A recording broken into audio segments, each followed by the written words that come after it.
And it is 1 week ago that Turkish forces entered northern Syria, where the U.S. forces had just withdrawn, leading to potential escapes of ISIS detainees in that area, which the vice president says the two countries, Turkey and the U.S., have now agreed to renew coordination for some of those detention facilities. The vice president says that this ceasefire, which will last for 120 hours, was the result of 5 hours of negotiation between himself, the Secretary of State, and President Erdogan. What the vice president did not say is what the U.S. is providing in return. We know that President Trump does not want U.S. forces in that region. He wants to remove forces from the Middle East to the extent that he can.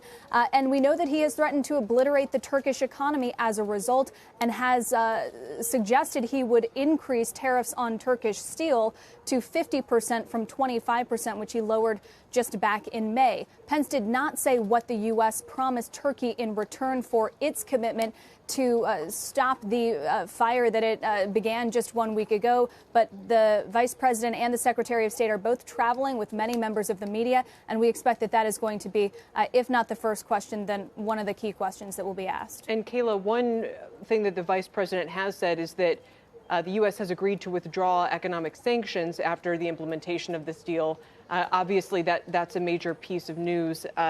The sanctions were also authorized, but not yet even going into effect. That was potentially going to be a couple of months out in terms of further action there. You said the ceasefire, Kayla, is for 120 hours. Is that right? And that's what I heard the vice president say just when we were listening in just now, Callie. Wow, that's not a long time.